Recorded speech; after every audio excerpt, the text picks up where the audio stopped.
thank you to Guillaume, Touton, and the whole team for hosting us today and give this opportunity. So the history of our family began in 1870 with founding a wine sales company. And then in 1890, we built the first winery, Cantina Zeni, in the historical center of Bardolino.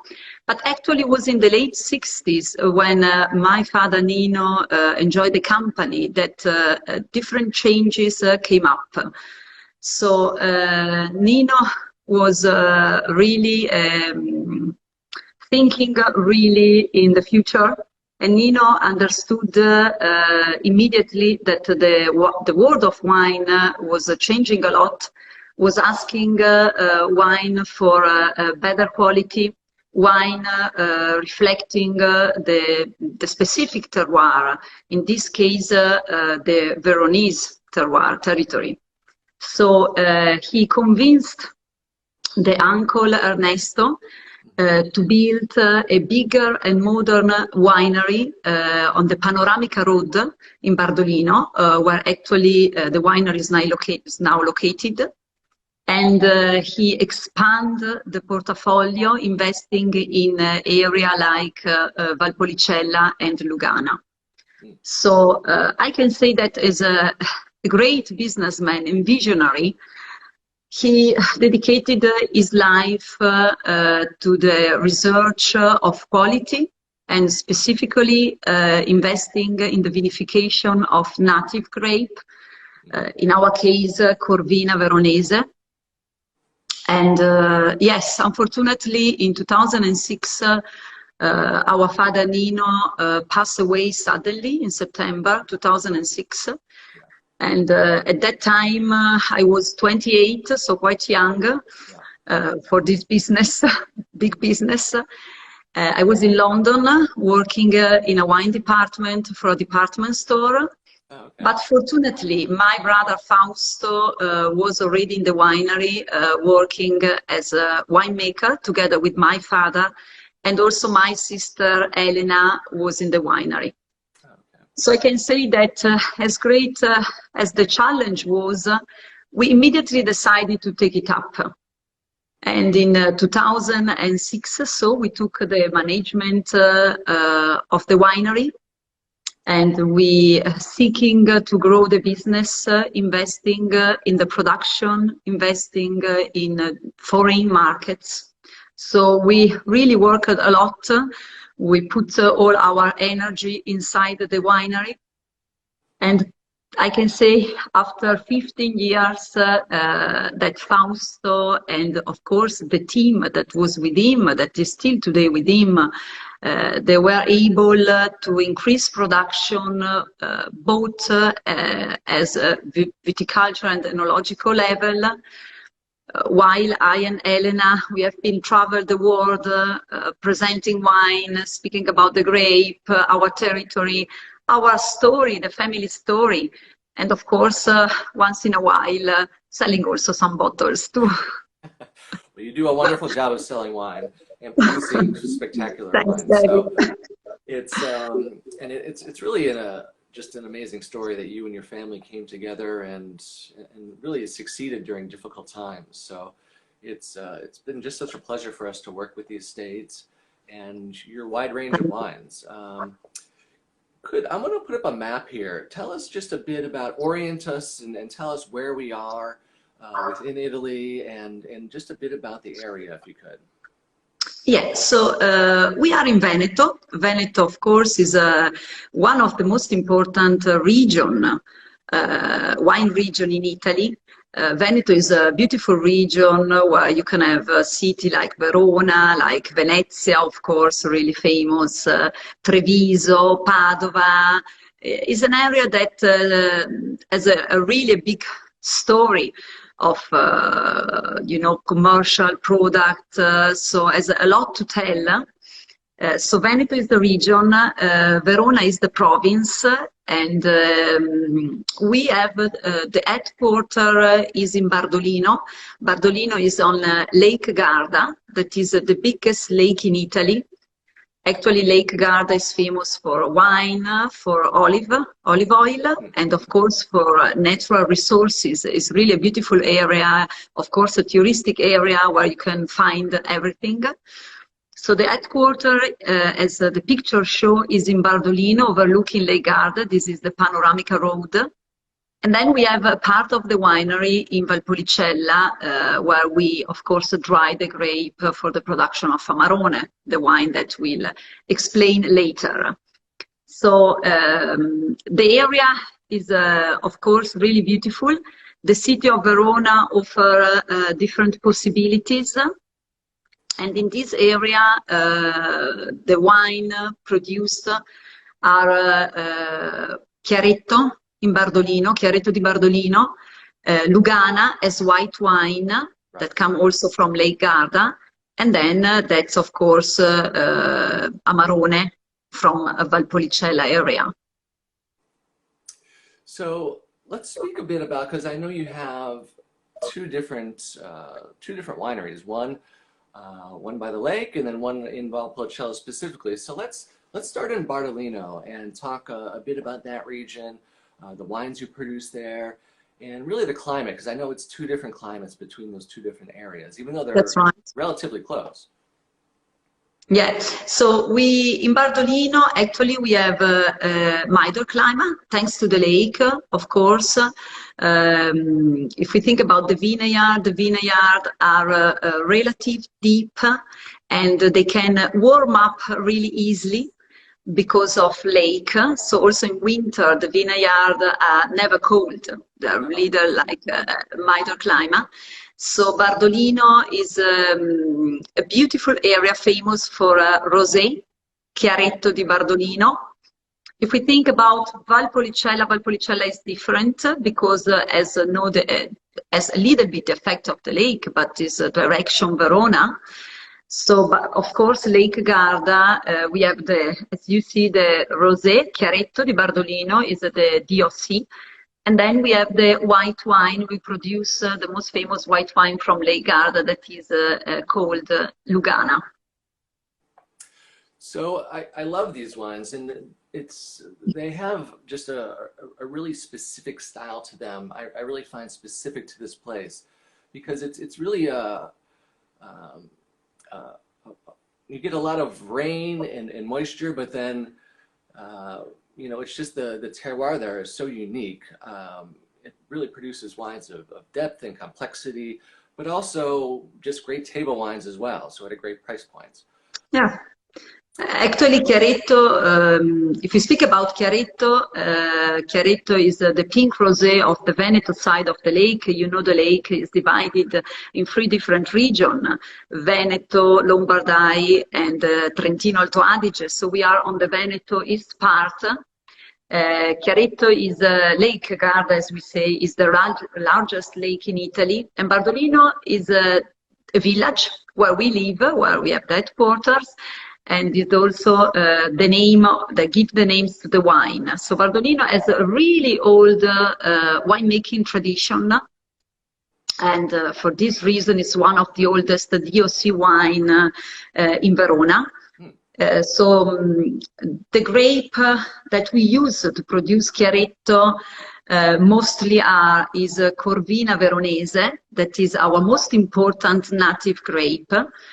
We use Corvina also for Amarone, but we will speak later about that wine, I think. Yeah. Yes. So Chiaretto, the name means clear. And the light color comes from this short maturation, from 12 to 20 hours maturation.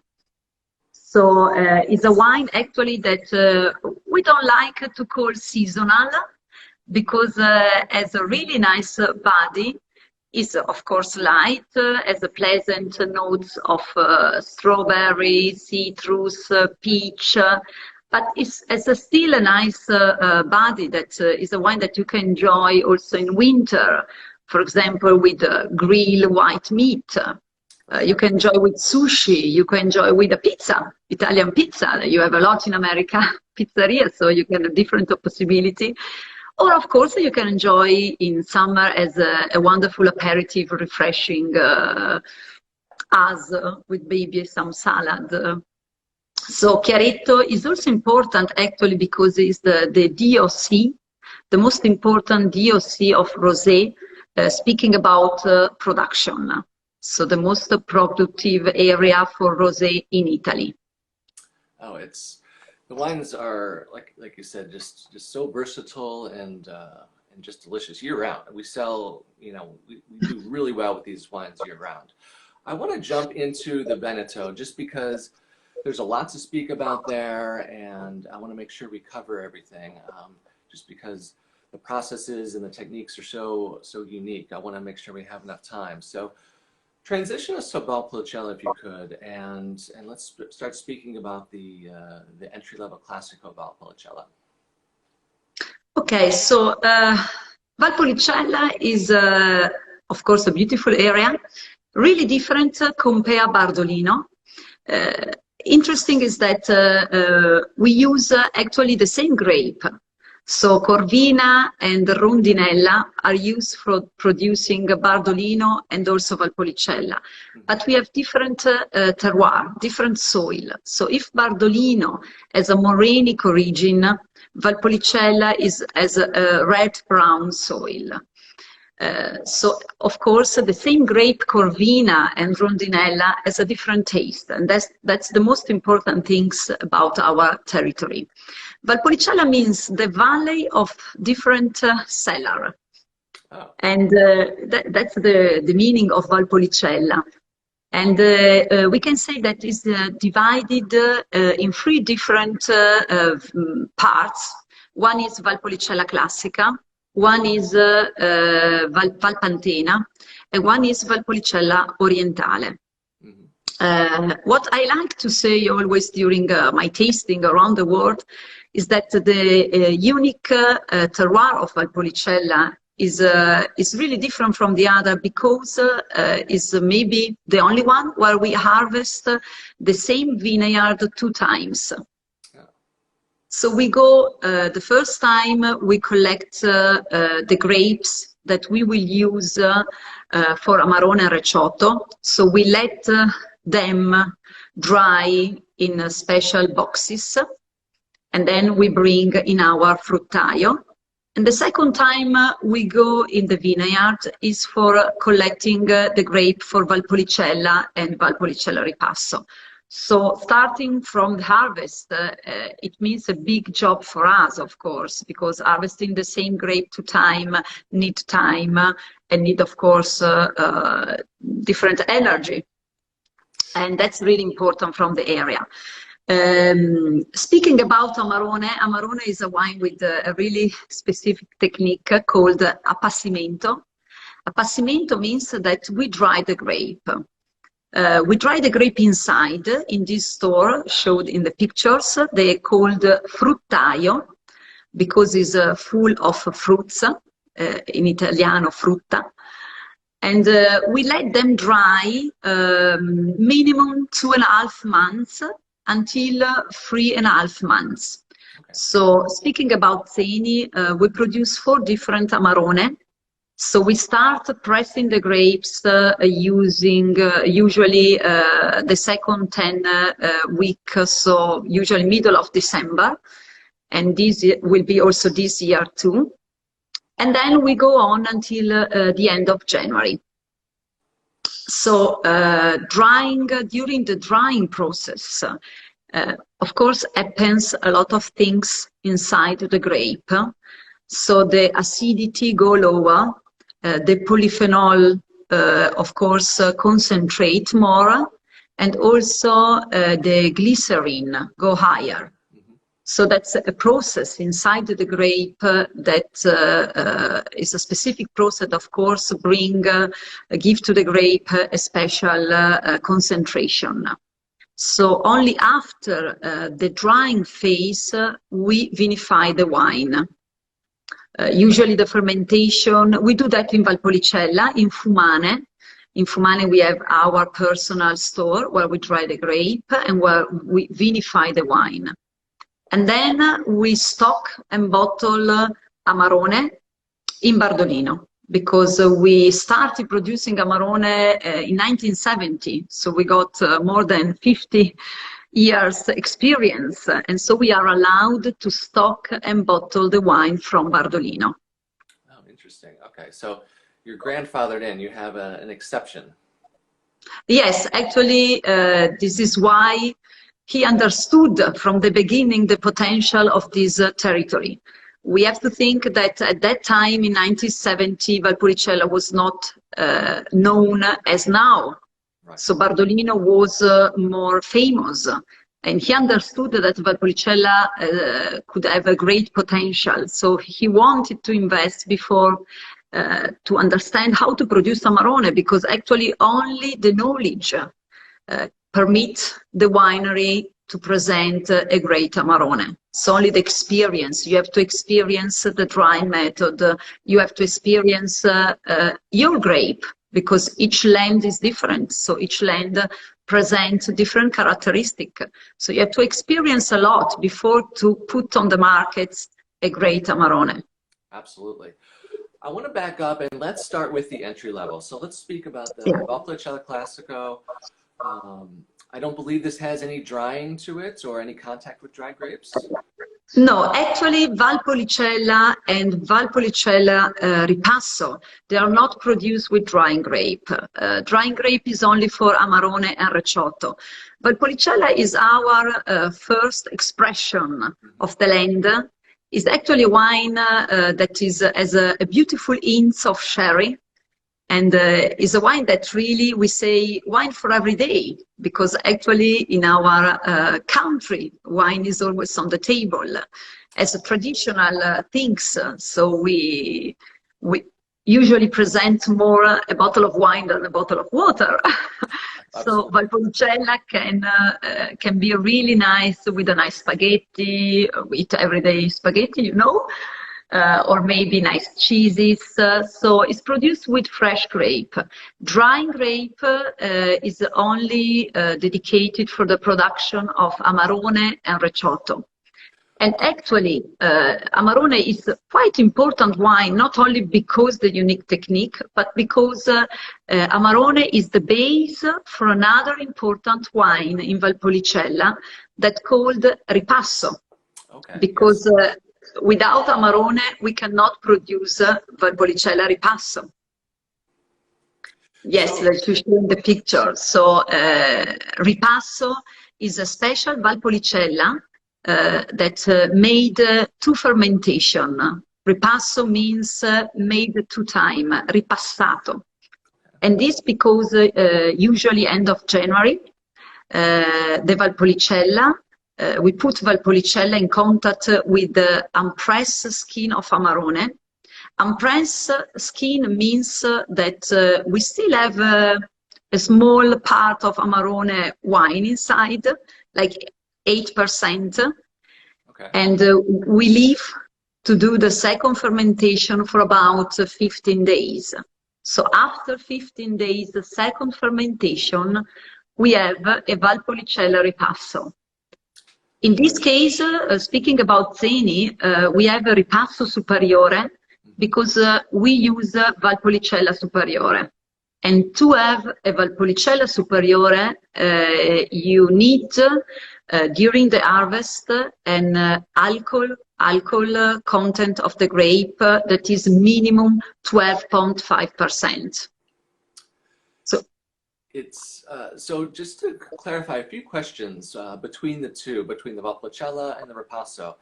So are both of them aged in oak, or is it just the Ripasso?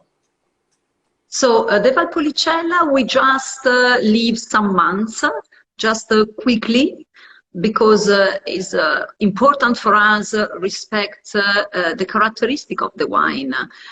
We don't like that they are really similar, because each wine has a different use.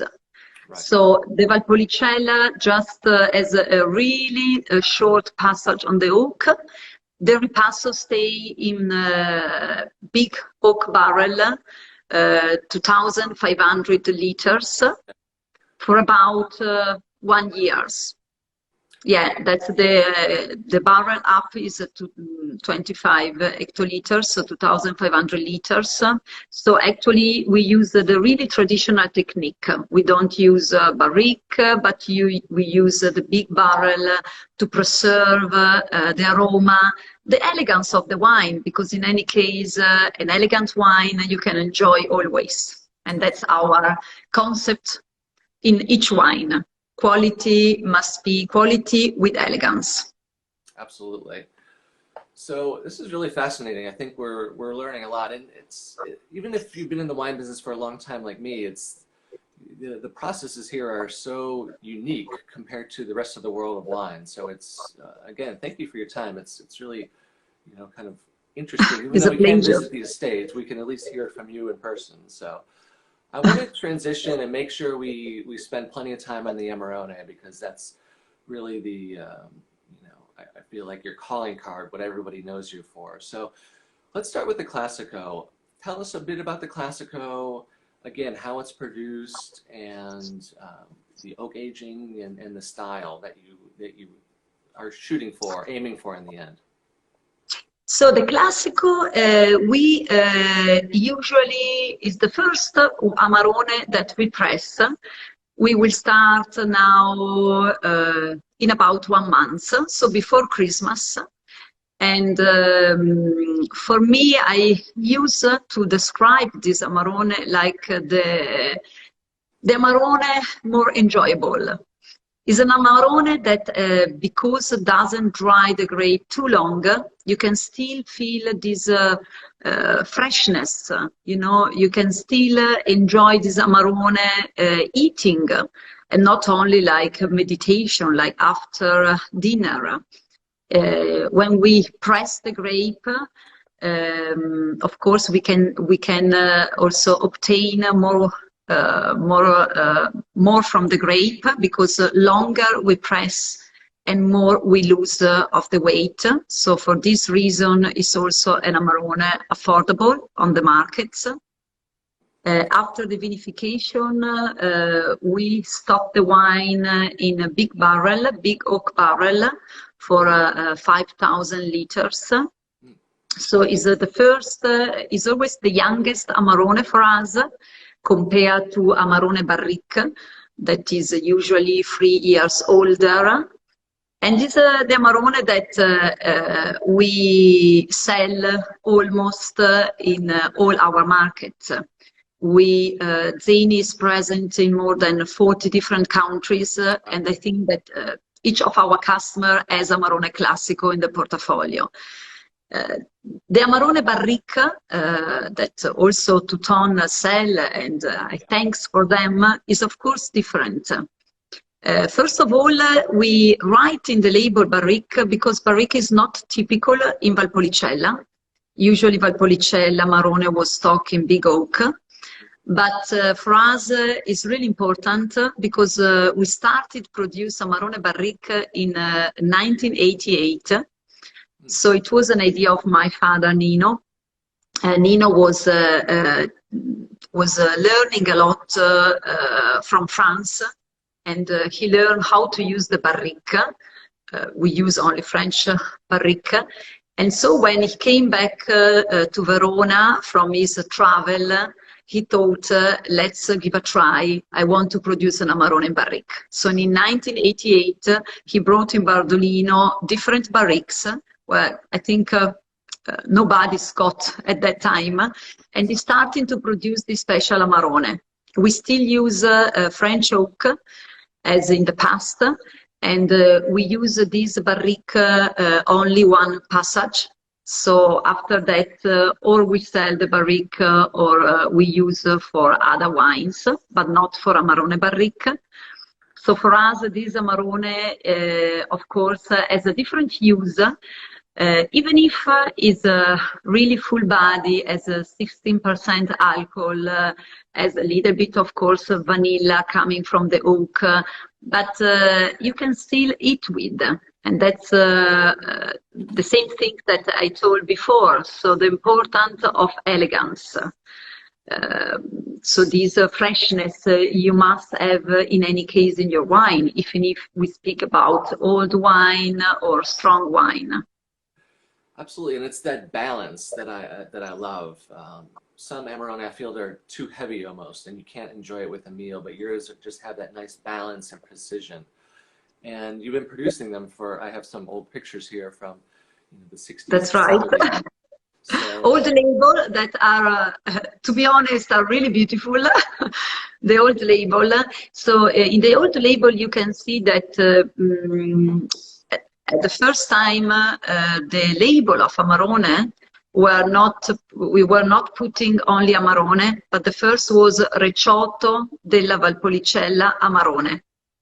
So we could change and put on the label only the name Amarone quite later, when the wine was known and when he reached quite an important market.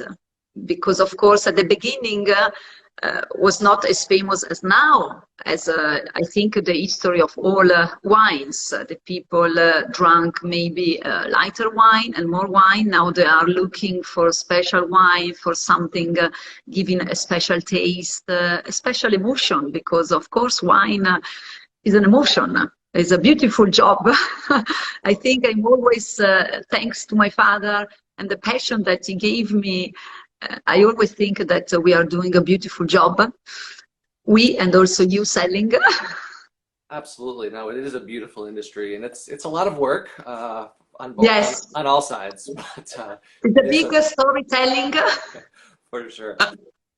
So, Federica, again, thank you so much. We're running short on time, but I just want to again thank you for your time. And for the team at Zeni for doing such a spectacular job. We love your wines, and it's such a pleasure working with you. Thank you so much, of course, for from my side, the side of the family.